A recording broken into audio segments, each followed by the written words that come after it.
Hey, welcome to Project Recovery, a podcast about addiction. More importantly, it's about recovery, and it's brought to you by our friends at knowyourscript.org. Head on over there and check them out, whether it's to talk to a loved one, yourself, or your doctors. They've got a lot of information there about the opioid epidemic and, the purpose that opioids have in our society, Dr. Matt.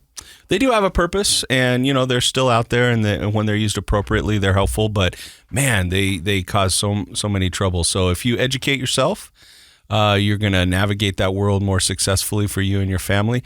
And where do you go to educate yourself? At knowyourscript.org. There you go. Hey, I had this thing I was going to talk to you about, but then we just came up with this, and I thought, well, let's go down this road for a bit and see what it is. Okay. We've had a lot of people who have sat down in this podcast and talked about their entrance into substance abuse through a legal prescription.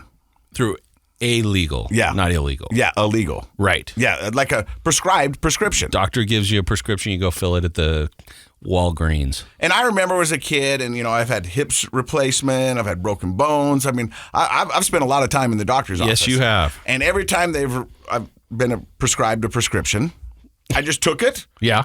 And filled it. Didn't ask any questions. Didn't ask any questions, right. Because and then went to the pharmacy, got it. They go, do you have any questions? Nope. And just took off. Goes in my mouth, right? Yeah, okay. you know what I mean? I was like, I know this. And right. I think a little of that's ego.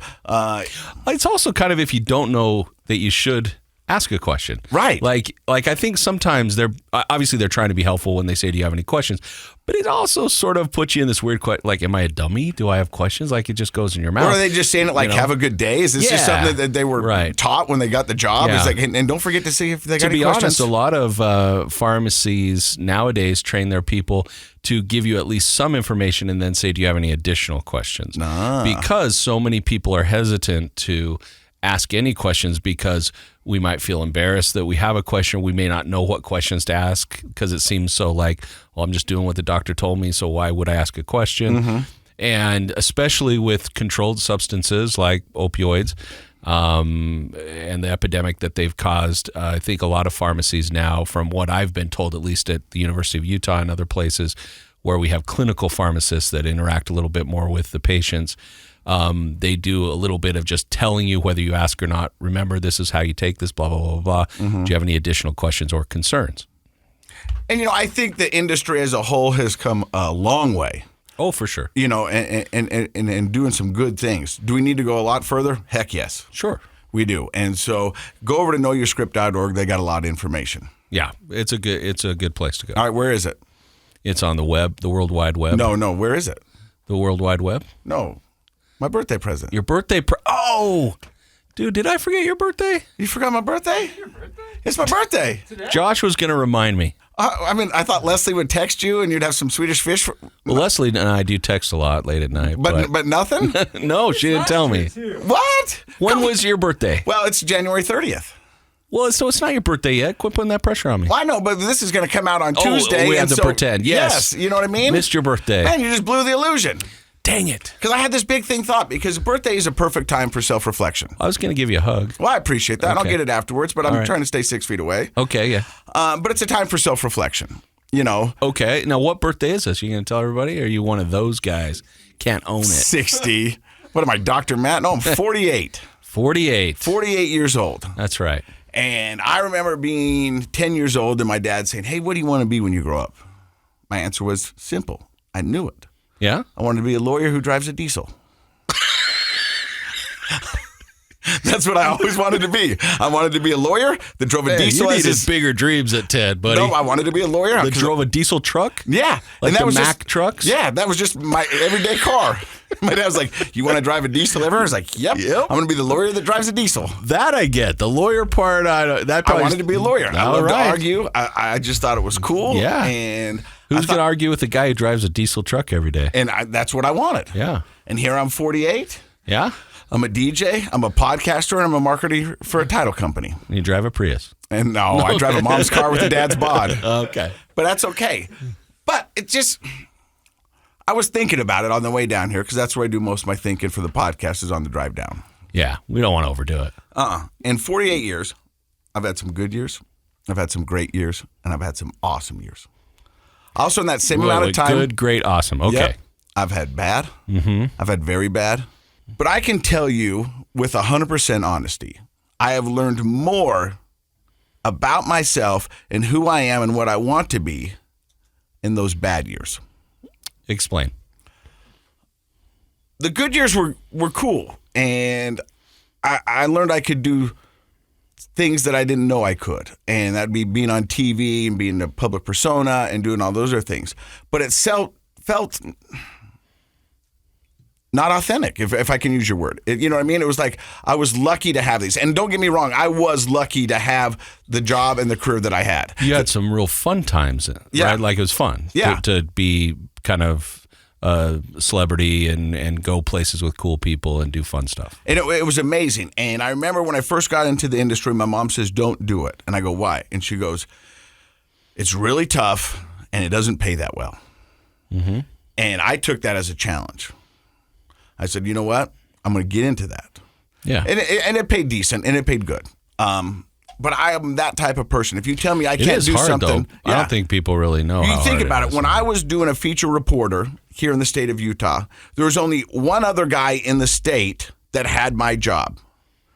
And everywhere I'd go, people would say, I want your job. I was going to say, but there are 10,000 guys who wanted it. Who wanted that job. And it's like, how did you get that job? What did you do to get that job? It's an amazing job. You could just go tour the state, have fun, and that's your job. I want that job. Sure. And there was only 2 of those jobs in the state. Yeah. Now, there's only 1 of those jobs in the state because they don't do what I do on the other stations anymore. Oh, I didn't realize that. Yeah. Okay. So there's only one guy who gets that job. Yeah. And that was awesome. And that was amazing. And I really loved it. And I figured the thing I learned from that is that I can do things if I put my mind to it. Agreed. But I said it felt unauthentic because, I mean, a lot of the stuff was authentic and it was me out there having a good time in doing that. But I felt like it could be taken away from me at any moment. Felt tenuous. Tenuous. I mean, it could be taken away. All of a sudden, people didn't like me. Oh, yeah. They can turn on you. Or the powers to be in the corporate America going, no, we're going to go in a different direction. Yeah. So you're only as good as your last show. Mm-hmm. Yeah, that's a tough thing about entertainment, right? And through my own doing, I lost it all. It wasn't because the public didn't like me. It wasn't because corporate said we're going in a different direction. It's because I couldn't control my demons and I couldn't control myself. Yeah. No, that's a good way to look at it. I can't blame anybody else for my situation other than me. So there I am, graduating from rehab. I don't have a job. I don't know where I'm going. I've got alimony. I've got child support. I've got 3 kids. I've got a house payment. And I got to figure out, what am I going to do? How am I going to make this work? I've never been sober in 35 years. And you'd never been without a job since you were, what, 15, 16? Yeah. Yeah. I started out selling cotton candy at rodeos. Cotton candy, get your cotton candy. And from that on, pretty good. I never left. Yeah. And I always had a job. And so there I am, 45 at the time. Mm-hmm. Had a great amount of success behind me. Did a lot of cool stuff. Where am I going to go from here? What am I going to do? Well, part of the problem is you couldn't just jump back into those same types of jobs because nobody wanted you anymore. No. You were a liability. I didn't have a job. I didn't have a car. I didn't have a license. I had family. I had a girlfriend, and I had my kids, and they believed in me. And a friend. Yes. And I had to figure out who I was and what I wanted to be. And I knew that this was my story, and I was the author. So I knew I had some blank pages ahead of me. Let's figure out what I can do. And by the graces of God, good friends and family, I started getting jobs. We did this podcast. Things started to get better. But what I learned is that I can do hard things. Yep. That I can do that, and that I am the author of my story. For the longest time, I thought the author of my story was everybody else. I thought it was the general public. I thought it was my job. I thought it was my bosses. I thought it was my wife. And I was like, no, I'm in control of me and my happiness. And if it makes sense to me, then I'll do it. If it doesn't, I'm not going to do it. Why do you think you learned that lesson through the hard things and not the easier things? Why did the hard things help you learn that lesson? Because, I mean, technically, I guess you could have learned that lesson when you were on top of the world. Yeah, but I don't know. I don't know why my brain works that way. I can tell you the bad things I learned during the good years. Yeah. Cockiness, I always thought everything worked out for me. Everything came easy. You know what I mean? I was never really tried. It just was happening. Yeah, it was like that Seinfeld episode where he throws $20 out the window and reaches in his pocket and there's $20. Even Steven. Yeah, I was like, I don't know how this. There was a time when, and I think a lot of our listeners, local listeners at least, they'll know this. There was a time where Casey Scott was kind of everywhere. Yeah. Your face, your voice, people knew you really well. You were kind of everywhere. And I think that was the time in your life you're talking about where you're like, everything just clicks. Yeah, and it just seemed to work. Mm-hmm. But that kind of is a representation of my disease and substance abuse. Everything works until it doesn't. Until it doesn't, yep. And we talked about this off there with our guest, Sam, who we're going to introduce you in just a second. Everything seemed to work. And I negotiated my sobriety, and there was times that I put together good years, good months, bad weeks, good weeks, and it just we just kind of was in this holding pattern. Mm-hmm. But when it started to unravel, it unraveled quick. Yeah, it sure did. I mean, you know what I mean? I don't mean to laugh. It's just like that's a true principle. Like when things fall apart, they fall apart fast. Yeah, and you're like, but the reality was it seemed to fall apart fast for me. But my friends and family are like, no, we saw this coming, you know? As a matter of fact, we had conversations, but you sat there bull-faced and told me, it's okay. Yeah. Because that's where the cockiness came in. Yeah. Everything seems to work out for me. I'll be all right. Yeah. I'm going to figure this out. So let me can I answer the question I asked you? Yes. Or make at least a suggestion? Yeah. So my question was, why did you learn that lesson from the hard times and not the easier times? And I think part of the answer, because first of all, that's true for everybody, pretty much across the board, because of self-reflection. When things are going well, we're sort of celebrating life. Mm-hmm. There doesn't feel like much of a need to self-reflect. You know, we're just enjoying it. People are happy to see us. We're happy to see them. Checks are getting cashed. Everything's going well. We're having fun. And even the things that are starting to not go well, sort of we become delusional about that. They're easy to write off. We don't look at it. We don't dig deep. We don't look inside. There's no real need to self-reflect because everything's going so well. When things fall apart, we hit rock bottom. We're, riding our daughter's bike with a basket to the grocery store to try to get groceries. We don't have jobs. All those stories that you've relayed, which I think is extremely authentic to our listeners. That's a time where you have to be like, I've got blank pages. I don't know what to do. Like, I've got to figure something out. And the self-reflection starts. So my challenge to people, you don't have to wait until things go bad in order to do self-reflection. And the analogy I like is like if you go to your favorite restaurant and they bring out this new dessert and it's delicious and it's amazing. Most of us would probably just eat the dessert, talk about it, enjoy it, go home, right? Mm-hmm. But you could also figure out what's in it. You could dig deep into the good stuff there and be like, what am I doing that's making this work? And so I can go home and make it every day if I want. The message of the story is not to eat dessert every day, but the message is understand the good stuff. You can be self-reflective and you'd be more likely to catch the things that are starting to go bad before they really crash if you do that. So for example, we should enjoy the good times. We should celebrate them. But at the same time, we should be asking ourselves, why is this happening? What am I doing? What are other people in my environment doing that's helping my life be so good right now? Because I want to keep doing that. And when I dig deep into that, I might say, I'm also maybe feeling a little lousy every morning because I drank so much the night before. That seems like it's not part of that formula of success. What am I going to do about that? And you can start to catch whatever it is. It doesn't have to be drugs and alcohol. It could be anything. You could catch those things early. But we all have this like delusional mindset of when we're just going to enjoy the good times and not try to understand them. So you don't have to wait till you crash, but that's usually when most of us do our best self-reflection is at the bottom. Man, I'm so lucky to have you as a friend. Well, I'm lucky to have you as a friend. I wouldn't get to sit here and do this with you if you didn't invite me on the show. So I appreciate that. But you say what I'm thinking. Well, you're an awesome guy, and I think that people relate well to you. And I think when you're authentic, that draws people in. And you and I both know that a lot of people have done the self-reflection because of our show. And I hope we're helping catch that self-reflection before people crash. And that's why we started this podcast. We're going to want you to stick around. We have Sam Wellman coming up. He's our guest today. He's going to talk about his self-reflection and his road to recovery and where it all began. You're listening to Project Recovery right here on KSL. Hey, welcome back to Project Recovery. I'm Casey Scott. That's Dr. Matt Woolley. He's a clinical psychologist. Our guest today is Sam Wellman. And off the air, I just asked him, how long have you been sober? And he answered in a motherly way. Yes, like a new mom. Because like when you're in recovery, the first 2 years, you count them in months. And just like you do with your kids. You're like, how old is he? He's 9.5 months. You know what I mean? And so you do that in recovery. How sober are you?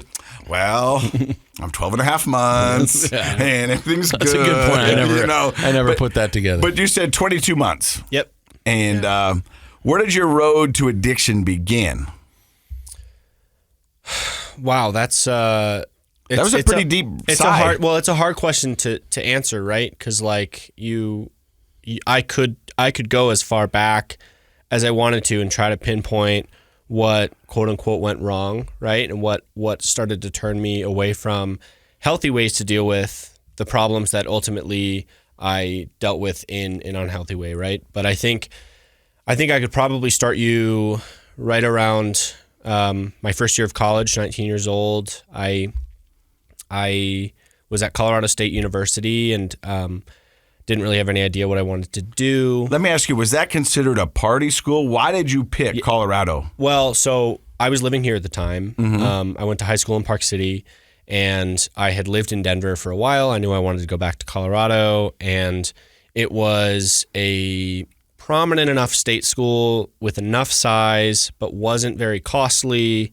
So it kind of just like fit this bill, and I didn't realize that I was moving to Fort Collins. I'd never been there, but it's like this beautiful small town, super tight-knit community, and it was an incredible place to be if only I could take off the blinders and see it.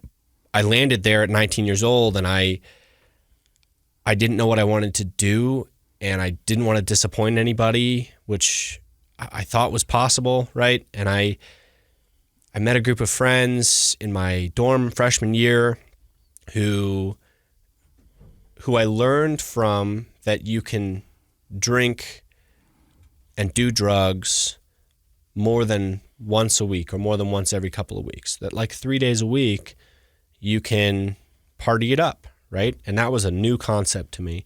I had smoked weed in high school and I had drank in high school and but that was only if you could get it, score it, special occasion, parents are out of town, we're going on a trip or whatever. And so it was more sporadic back then. Right. And now it's like we have one person with a fake ID, and we live in a state where marijuana is legal for people who have a fake ID, right? So we have unlimited access to this. I think the fake ID makes it illegal still, but I hear what you're saying. I got you. I'm putting myself. I'm doing method acting for the 19-year-old, right? I like it. Right? I like it. But you know, the thing is, before we get into that, is I mean, there's a group of seniors right now that one of their big decisions on which college to go is which one is a party school. Oh, absolutely. Yeah. You know, I mean, it's kind of the rite of passage. I mean, the 80s turned out nothing but movies about that. Right. You know, and that was celebrated. It was like, you know, ASU is the number one party school. And okay. There are a lot of kids do make that decision on how far away from home can I go and is it a party school? Mm-hmm. But you said you're 19 and you got a buddy with a fake ID and you're now finding out that you can party. Lack of supervision and access. Right, yeah. And those are two things really, it was as simple as that. You didn't have growing up in Park City all the time. Yeah. It was hard to be unsupervised and it was hard to have access. But now you find yourself with both all the time. Right, and I didn't know how to be a person and how to find interesting things to do, right? So what are you going to do? You're going to get messed up all the time, right? So you know, that's a common story. Like we hear that a lot, and I hear that in my office a lot.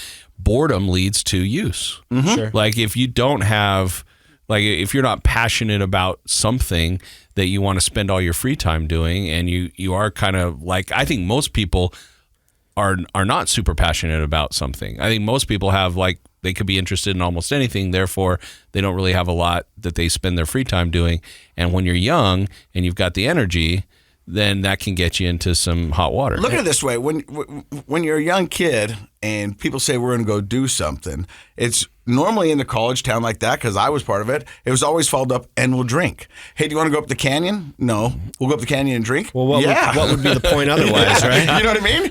We're going to go on a beautiful drive and enjoy the sunset and have some spiritual experience at 17 years old. Like, no. We're trying to go up there and drink. We're going to get 40 miles away from our parents, and we're going to be irresponsible. Exactly. You know, and so it was always and drink that made everything seem palatable or fun. Sure. Yeah. You know, even the mundane. It was like, yeah, cool, man. Want to go sit over at the park? No. And drink? Sure, I'm in. Yeah. Okay, let's do this. Yeah.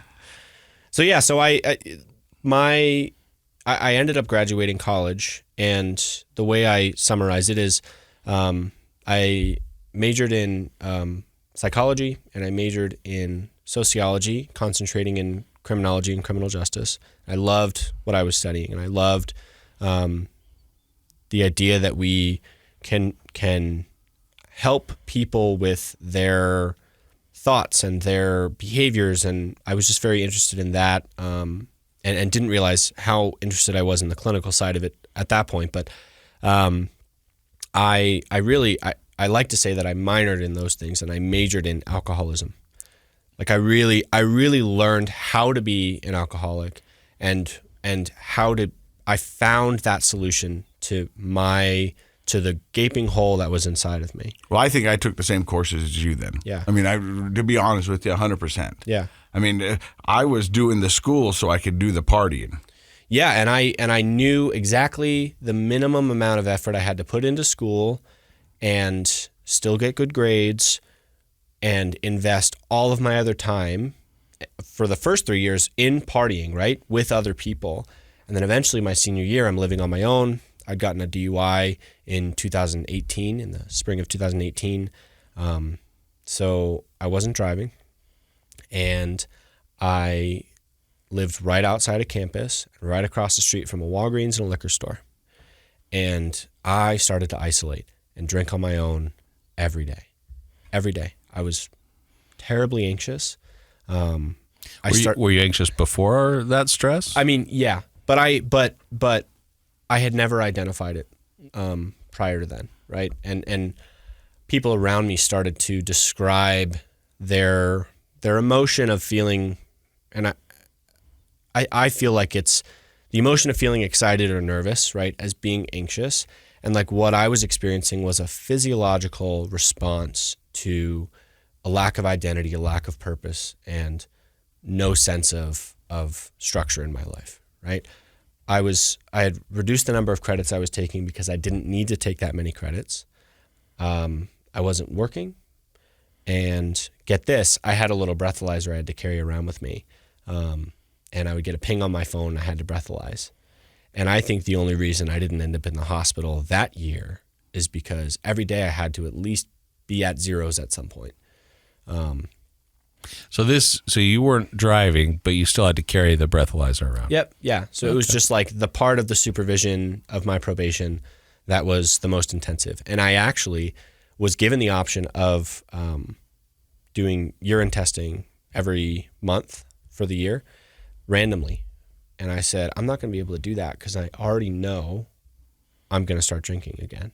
Right. Like I'm sitting a week after my DUI. A week after being in jail for the first time in my life. So let me get this right. So you'd walk around, and as soon as you had to blow, you would blow, and it would say 0, 0. You'd go straight to the liquor store or straight to the... Absolutely. It's wallet, keys, phone. And for me, it's wallet, keys, phone, my little breathalyzer, right? And then eventually it was wallet, keys, phone, breathalyzer, and in my backpack was a fifth of vodka, right?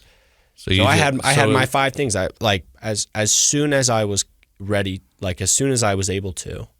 An alcoholic 72-hour kid. Yeah. I mean, it was really interesting because you can't avoid binge drinking when you have to be able to, from 9 a.m. to 9, like pretty much by 9 a.m. every morning, I had to be able to blow zeros, right? And it's just funny because it was this weird chaotic descent into chaos of into just the most unhealthy behaviors. It was the only thing keeping me from being sick enough to where I knew I needed help was the fact that I had to blow zeros every day. because I hadn't become physically dependent, right? And we'll get to that and how scary that was for me. But I hadn't become physically dependent because of that. So it was saving me from a hospital trip. But I also could only drink in a capacity where for a certain chunk of time and only until about 5 p.m., 6 p.m., I was drinking as much as I possibly could to get blacked out every single day. And I woke up at 3 a.m., 4 a.m., right, feeling crummy every day. But I knew that, I chugged a bunch of water, and I knew that by 8 a.m., 8:30, I was going to be able to blow zeros just in case I got pinged. So I had it down to a T, right? And we were just talking about routine. Mm-hmm. And it's like, and this is actually the first time I have ever thought of it this way, but I loved the routine. I fell in love with the routine of how I could get that fix every day. And it was like a thrill, right? It was like 6 p.m. comes along, 7 p.m., 8 p.m. I still haven't gotten pinged. And I'm thinking, okay, I'm going to have to finish this fifth of vodka in like 45 minutes. And wow. By golly, I did. The behavioral psychologist in me is going crazy over here. I'm sure. Because the reinforcement of the drinking behavior by having to wait is insane. Yeah. Like, obviously, you've recognized there was something good about that program because it stopped you from becoming super physically dependent. You couldn't just drink 24/7. Yeah. So we get that. But mentally, what's happening is nuts. Your brain is anticipating, and each hour it's anticipating, and it's anticipating, and the excitement is starting to grow and grow throughout the day to where you're right. It's become sort of this challenge, and anytime we have to wait in anticipation for something, like Casey, like when you used to introduce big bands, and like the longer the crowd has to wait, the more intense it feels in the room, and everyone's getting excited. And so unfortunately, while maybe your physical dependency wasn't growing, that was reinforcing this mental and emotional dependency on alcohol. Like, your whole day became focused on, when do I get to drink? How long do I have to drink? And the challenge of being able to get it out of your system and blow zeros in the morning, that's crazy to me. It was the penultimate irony, right? It was right. the ultimate reward for being good all day and making sure that I was sticking to compliance with my probation was then being non-compliant with my probation, right? It wasn't like, oh, I get to go and hang out with my friends or whatever it was. Like, this didn't limit my freedom at all. But the thing I was choosing to do during my probation, and I'm not even kidding you, it was like every single day during that year of probation, every single day was drinking. And that was my reward for having managed my time well that day. Like, right? It's like this. Yeah. It's I'm learning all these, like, I'm so well routined and so good at managing all these things so that I can get to the point where I was doing the ultimate chaotic behavior of drinking into blackout every single day. Yeah. Wow, that's interesting. Yeah. So interesting when, and I'll just say this, even though I don't know that it's true. People that don't really understand how addiction and alcoholism work probably created that program, and they thought, oh, this is a great program. They have to blow, every day. And it's random, so they won't drink. When in fact, somebody who really wants to drink, it actually reinforced a horrible pattern of binge drinking every day. That's so unhealthy. Well, at the beginning, you said it was this descent into chaos. Yeah. But it was really a controlled descent into chaos. Absolutely. I mean, it was sort of like you always training. say. It's like game on. Oh, you're going to challenge me. Okay, let's see what we can do today. This is just interesting. I mean, I say, and obviously you didn't have to do that. You could have gone a different way. But somebody who has that addictive brain, who has you turned it into this challenge, into this game, and then a reward system. So, we talk about, how most of what we do in life is based on a subtle series of rewards and punishments in our environment. Yeah. And so you had just created this ultimate alcoholic's reward by being and having the anticipation. Oh, it's fascinating. It's fascinating. Well, and you were talking about like good times and best times and bad times and what we learned, right? Like during that year, I absolutely believe that I could have learned those same lessons without descending into alcoholism. At least, I mean, I think I was destined to do that eventually. Like that was just in my path, and that's part of what I believe about myself. But at that time, I do, and I've talked to a lot of people about this, I do think that I could have learned how resilient I can be and how much I can deal with the cards I'm dealt and how adaptable I can be in a different way. But again, it's the ultimate irony that what I learned all those skills through was actually what ultimately completely disallowed me from having any time management skills, having any routine, any organization, all of that stuff. Eventually, right? Once I was off probation, then it was like, okay, I'm free to do this however I want. And I've already decided, like you said, this is like this amazing reward. Now I get to do it all the time. Right? Yeah. There's no challenge to it at all. Yeah. And it was like, oh man, it was a diving board for me. Well, of course, because what you did is you spent a whole year training your brain that the best reward is getting blacked out drunk. Yep. And of course, we all gravitate towards the things that reward us in life, whatever they are. Yeah. And we develop an appetite for them. And so it was... And now I can do it for breakfast. And now I can do it anytime. It would be sort of like... You know, like your paycheck. If you're like, oh, I get my paycheck every 2 weeks, then what if one day they said, you just push this button, you can have your paycheck anytime you want? You'd be like, oh, I'm if you think getting about paycheck all the time. It's an alcoholic version of Pavlov's theory. That's exactly Absolutely. what we're talking Absolutely. about. Yeah. It's behavioral reinforcement. It's this association. And the behavioral psychologists listening are like going, holy cow. You're listening to Sam's story. We're going to find out when his reward becomes a punishment. Stick around. It's right here on KSL. Hey, welcome back to Project Recovery. I'm Casey Scott. That's Dr. Matt Woolley. Our guest today is Sam Wellman, who's got just this fascinating story of kind of how your descent into alcoholism began. Mm-hmm. We last left you, and you were talking about how this was kind of the alcoholic version of Pavlov's theory. Yeah. Anytime that your breathalyzer went off and you blew 0-0, it was game on. Yeah, and the funny thought that I'm having is like that breathalyzer ping, most people would think like, oh, and they'd roll their eyes. It's like, oh man, I was so excited because that meant I've cleared I've finished the maze, right? And I found the cocaine reward, right? Like and ultimately what it turned into was like, I spent a whole year in reference to like Pavlov's theory, I spent a whole year as the dog salivating to the bell, right?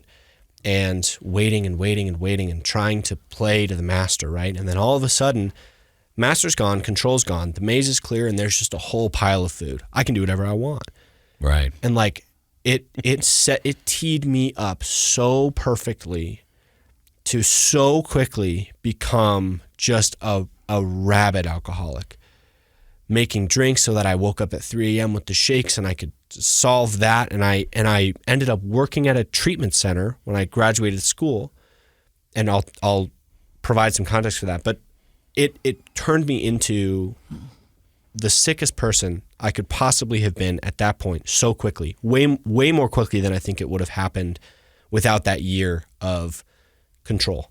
Well, I mean, the Pavlovian response is what it's called.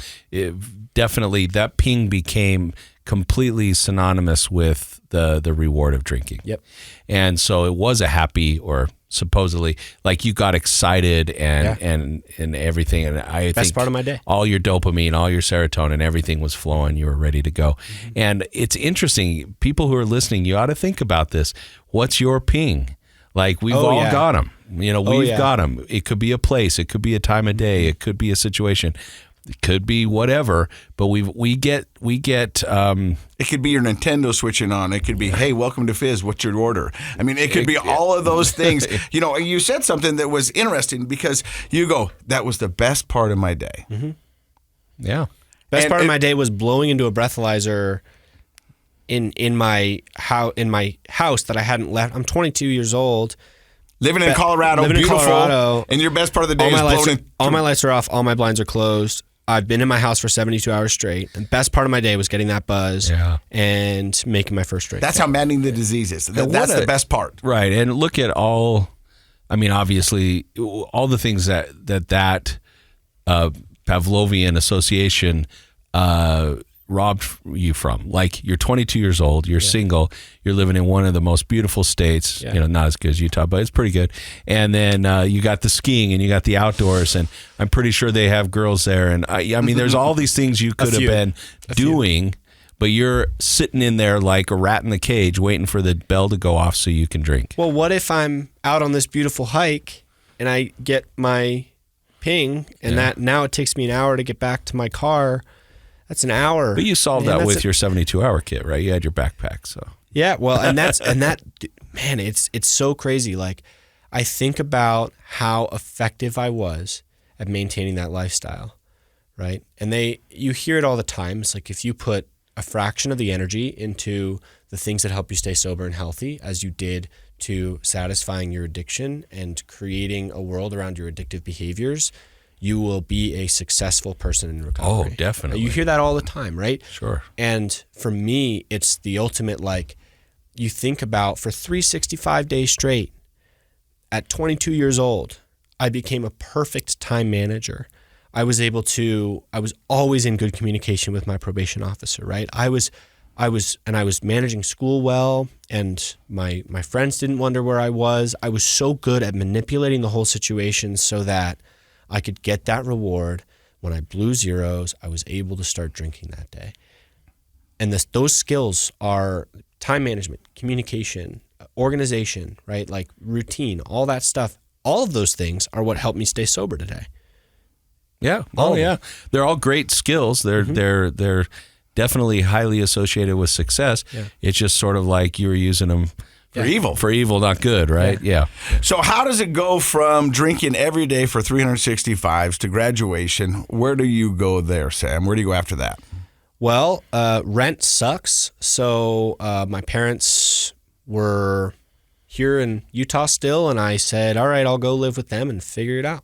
So I was working at the restaurant I worked at during high school, and looking for jobs, right? Trying to extend this period of, I'm finally off probation. I have a bachelor's degree.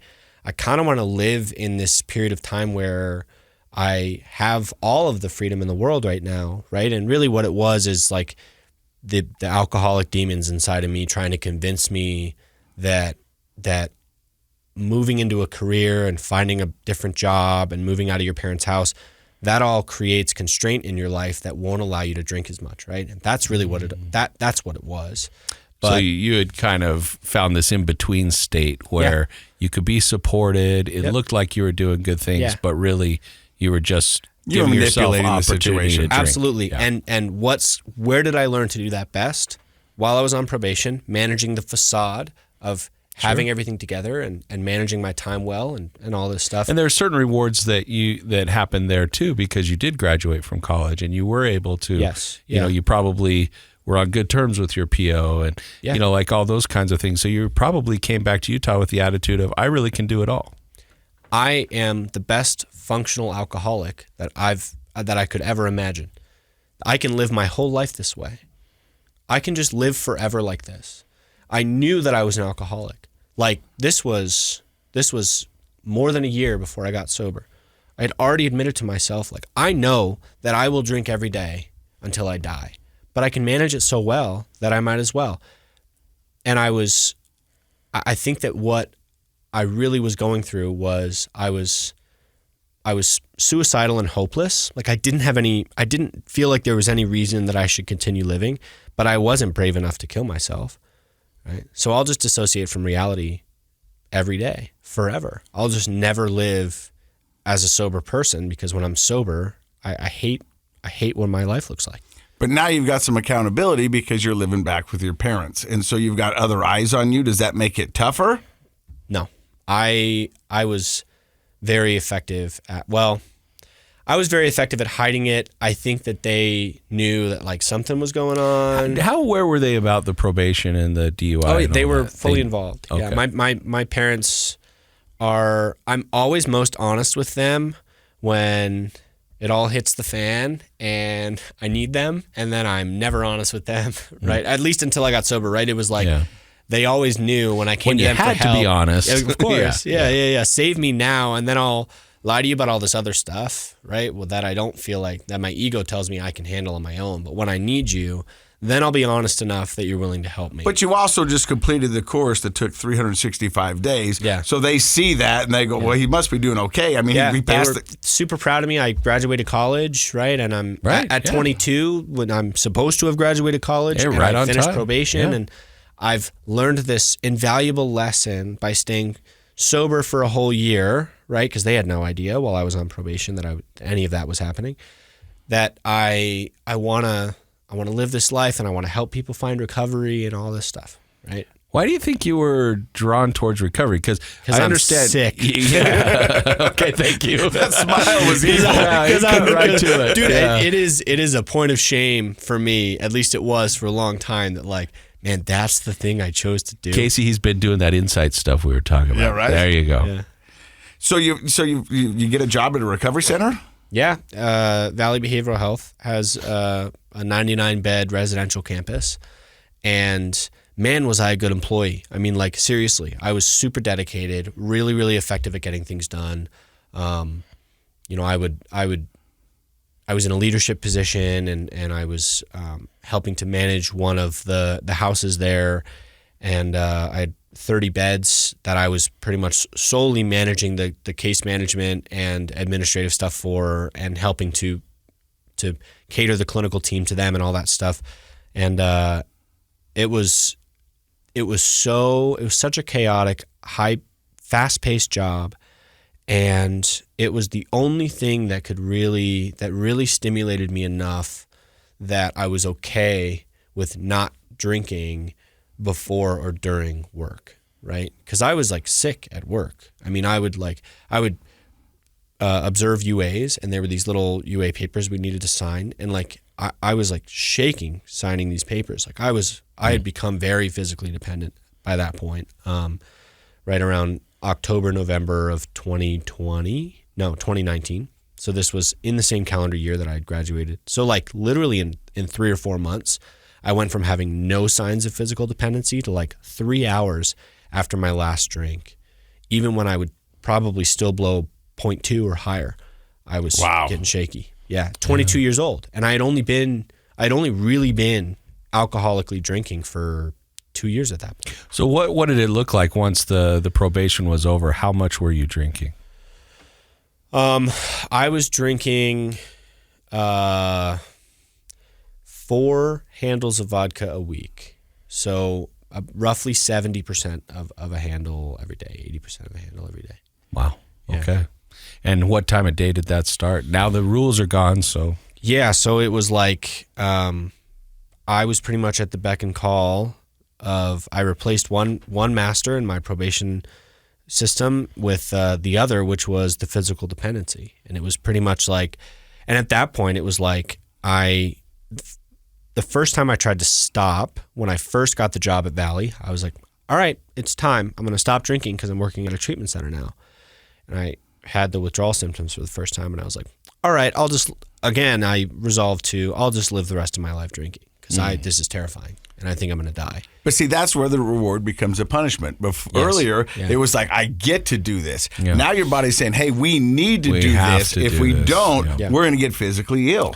Well, and I think that alcohol was a particularly enticing, manipulative energy in my life, because once I was close enough to it that it could turn the tables and kind of show its true size and stature and power over me, it was very like, at first it was like, I'm just here for you and you get to kind of control the terms here and all. And then like so quickly, it was like it revealed itself to me, and it's like, you actually have no power in this situation. You don't get to control any of this stuff. I control when you engage with me. And it was like the tides turned in what was the most abusive relationship I had ever been in my life. You became its slave. Yep. Yeah. And we're going to find out how that all ends and how he finds himself in recovery. You're listening to Project Recovery right here on KSL. Welcome back to Project Recovery. I'm Casey Scott. That is Dr. Matt Woolley. He's a clinical psychologist. Our guest today is Sam Wellman. He just revealed on the podcast. Wellman. Weller sounds, I don't know, he's Wellman. But he's weller now because he's sober. That's like that. That's some gooder. Good save. Good save, Casey. Gooder English there, buddy. Yeah. Gosh, I love you guys. So you were talking about how you just found out that you were a slave to alcohol. Yeah. And this relationship had turned on you, and you had no choice in the matter. Yeah, and I was working at a treatment center, and again, it was seems to be the theme of the day that my routine was set in stone. I did the exact same thing week in, week out, and it all centered around how can I manage the facade that I have, things together, and how can I drink? Those are really the only two priorities that I had. And Sam Jackson, who's in recovery, Samuel Jackson, he says, things work until they don't. And I guess in your alcoholism, things started not to work? Yeah, so there was, back then, there was this thing, coronavirus. Oh, yeah. Back in the day. COVID-19. Yeah. Right. Back in 19, before the 20, before the roaring 20s. Before the 20. Yeah, and it was like February, March of 2020, and my mom comes back with like $3,000 worth of Costco stuff to throw into a closet in the basement. So she bought all the toilet paper. Okay. And she'll listen to this, and like I hope that all of our neighbors know now. It's like when That's you where went you to go. the Costco that everybody goes to, and she's the reason why those little signs are up. It's like, please only take one. Yeah, so she came home with an absurd amount of groceries, and we're all just laughing at her, right? And like, little did we know, right? She was listening to the right sources about how critical and serious this thing was going to get. What, like, regardless of what you believe about the virus itself, it's like it made a substantial impact culturally, socially. I was that guy who was like, what are we doing next week? It'll be over by then.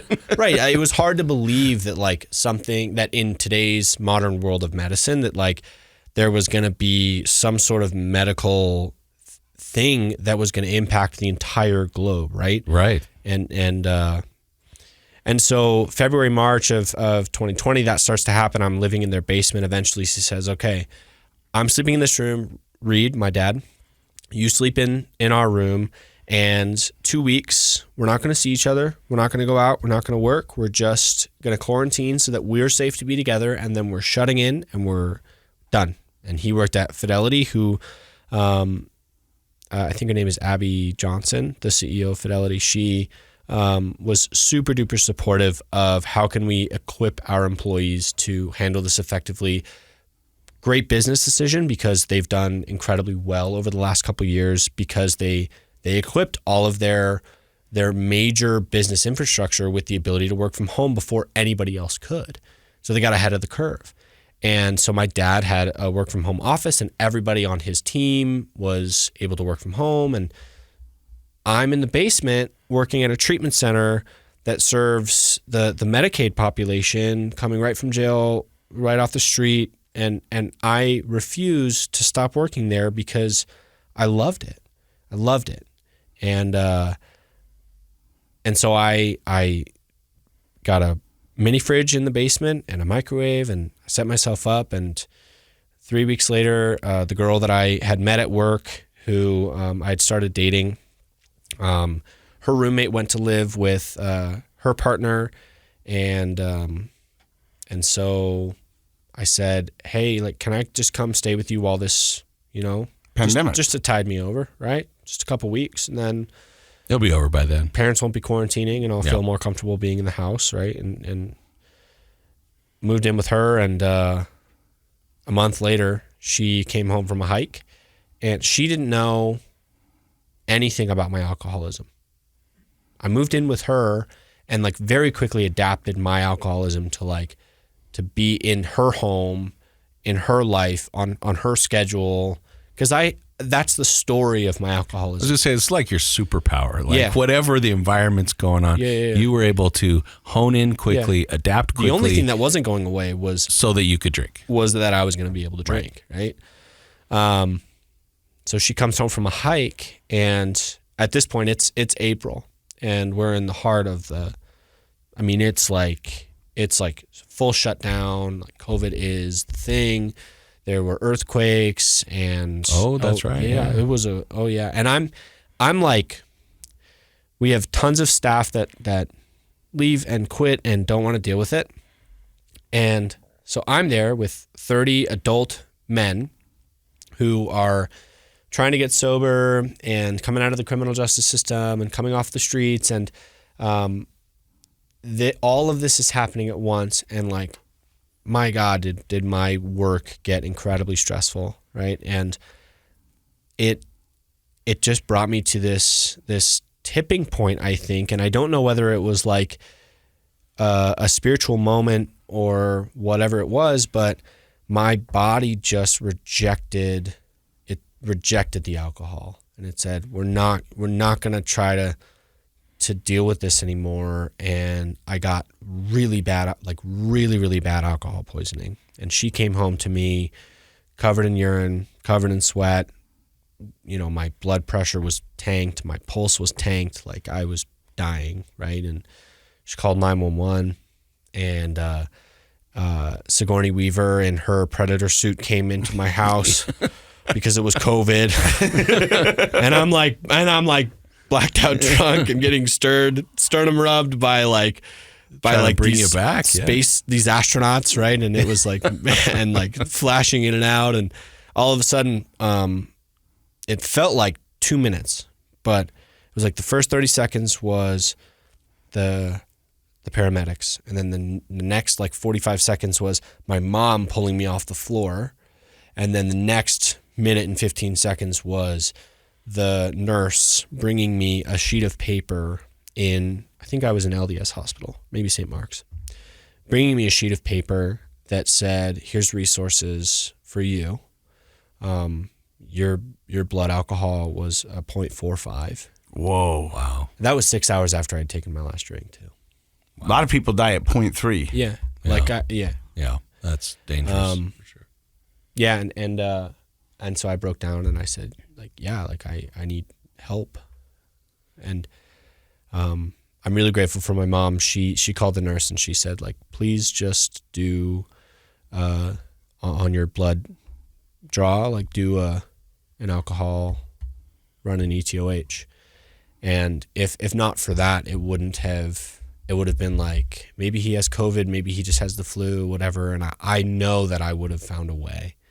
Like I always did. So mom had an intuition? Yeah. Well, and she had found like some empty bottles in my room a couple months prior, and I had like told them I was getting sober and did for like 3 weeks. And, you know, they had kind of become aware, but then I immediately got back into the facade of, I convinced them that like I was going to be sober, and it was that easy for me. I just, you know, like every alcoholic does, he just decides one day he's going to be sober, and it's just that easy, right? But the 3 weeks after I had stopped drinking. But you saw a crack in the dam. I'm pretty sure that's probably why you moved in with your girlfriend. Yeah, absolutely. You know what I mean? And that's really what it was, right? Yeah. It was like, again, it was like They're I on can to me. manipulate the Yeah. situation and the details of what's going on right now to create a story around why am I moving out of my parents' house? Well, really, it's because my girlfriend has no idea and my parents might.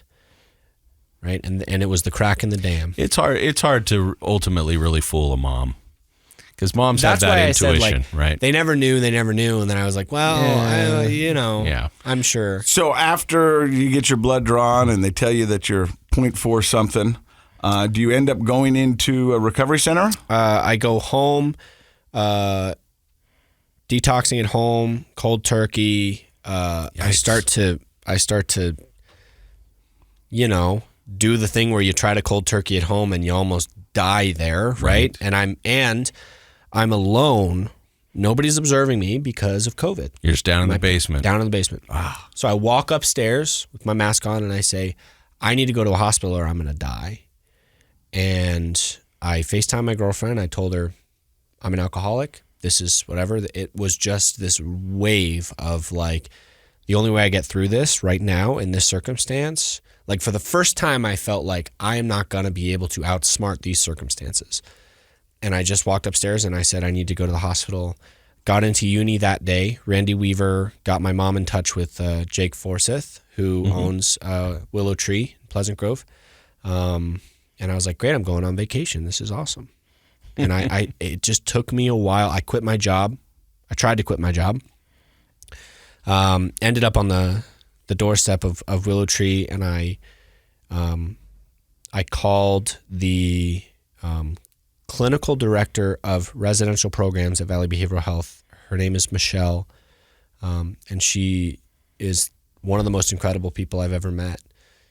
She said, "What's going on? You don't have to tell me if you don't want to, but what's going on?" And I told her, and I was crying, and she said, "Well, you're an idiot." And I chuckled through my tears, and she said, "You don't need to quit. We'll give you leave of absence.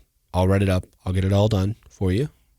This is what we'll need from you, and this job will be waiting for you just in case. You're going to come out the other end of this treatment stay different, right? But like, just in case, let's not." Isn't it great that there are people like that out there? I mean, I just got chills. Yeah. I mean, that's just people like that. I had been lying to her face, and my supervisor's face for months. Yeah, given a promotion and a raise and all this stuff, like more responsibility, and he's our star guy. This is great. He's changing lives. He's incredible, and I'm in the darkest part of my life through that whole thing, and they still had the grace to say, "We still want you back. We still believe in who you are. We still believe that there's value in you coming back here, and we want to be able to support you." And went to treatment for 42 days, moved back in with my girlfriend, called my old boss, and she said, "We've got a recovery management. It's like an outpatient case management, activities management position. We want to move you into that, take you out of the residential space so that you're not in the chaos of it." And I was like, great. I worked there for probably about 7 or 8 months. And then I got recruited by Highland Ridge Hospital to do care coordination and discharge planning there. And I was still living with my girlfriend, and we were together for up until about 2.5 months ago. We had 2 dogs together. One was mine, one was hers. Moved from Highland Ridge Hospital to Fit to Recover during that time. And so to briefly tell the story of how I found Fit to Recover, I was 5 months sober, no sponsor, no program, no real sanity, right? No sponsor, no program. Like I'm like, my knuckles are still white from that period of time, right? Mm-hmm. And my friend Bailey, who I had met in the group that we were Zooming into while I was in treatment, he was teaching yoga at FTR. And 4 weeks in a row, I told him I was going to go. And 4 weeks in a row, I bailed. Finally, he said, "I paid $5. I put your name on the list. You're going to show up." And I did. And every single Sunday for the next 7 months straight, I did not miss a yoga ever. I came in and found FTR, and immediately it was, this is where my community is, and I want to be here as much as possible. And part of that is because of the way FTR was, and part of it was that I wasn't involved in AA, and I wasn't involved in really anything at that time, right? And I'm always very grateful, and I've told Bailey's mom this, that he kind of pigeonholed me into finding what has been the most impactful thing in my recovery and in my life, which is Fit to Recover. Oh, that's amazing. Yeah. And you're now doing a podcast. Now I do a podcast, yeah. It's at FTR, we have 4 pillars. We have fitness, which is kind of the central pillar of what we do. And then we have nutrition and our Food to Recover program. We also have our creative arts program, and we do service. We do service outreach projects, and we have service opportunities at the gym. And really what that comes from is Ian Acker, our founder, who was on the podcast. Yeah. He just basically looked at, what do I like doing, and how can I serve this community and find purpose in my own life? Well, those were the 4 pillars he landed on.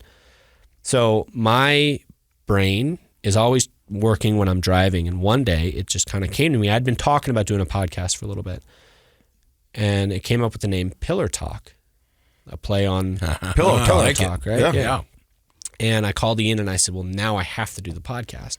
I came up with a good enough name that I have to got such a great name, you can't not do it. And that that week, I talked to Randy Burton, who's our outreach coordinator and our membership coordinator. And I said, you want to co-host with me? And he said, yeah. And we ran our test run that week. And a couple weeks later, we published those 3 weeks of podcasts. And we haven't missed a Friday, except for, I think, Thanksgiving. We haven't missed a Friday since. We're coming up on 16, 17 episodes. Awesome. Yeah.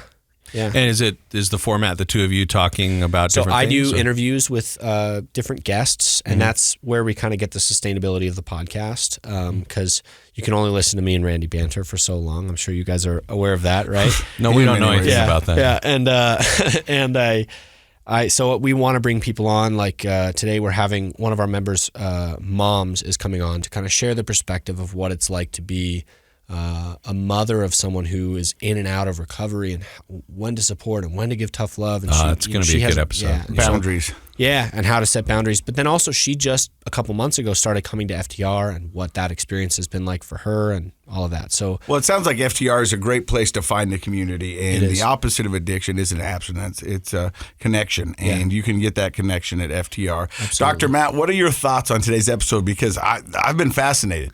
Oh, it's been a really fun episode. Thank you so much, Sam, for coming on. I mean, I kind of look, this is the best $5 spent I've ever heard of. Right. That Bailey spent $5 and got you to go there. But I'm sort of joking about it. I'm sort of not. It's like, it's the getting yourself to do something. And I hear so many times people obviously frustrated with access. It's too expensive. We can't go play. It's like, you know what? There are options out there if you're willing to go. And if you know somebody who needs to go, throw your $5 down and guilt them into getting there, because look at what it's done for you. So I think I really appreciate you sharing your story. And I hope there's somebody else out there listening with kind of that idea. Like, I just need a little push. I can do it. And for those who might be white knuckling it and might be wondering, it's just impossible for me to connect with those. Just show up. Like, to everybody that is trying to find sobriety and trying to live a healthy life, just show up to places like Fit to Recover, to places like USARA, to a 12-step. To 12-step, right? Go to saltlakeaa.org. Like that. Like, there are places where if you just show up, I promise you our only goal is to help you feel safe and help you feel welcome. And we're not there to fix you, and we're not there to preach to you. We were met with open arms. That's how we got healthy. So now we turn and we give open arms to those who are trying to find it. Just show up. I love that. And we want to say thanks to everybody who showed up today for the podcast. Heck yeah. And thank you, Dr. Matt. Thank you, Josh. Thank you, Sam. And thank you to knowyourscript.org. Without them, we wouldn't be able to do this podcast weekly. Don't forget, Project Recovery is what, Dr. Matt? It's a KSL podcast. Yeah.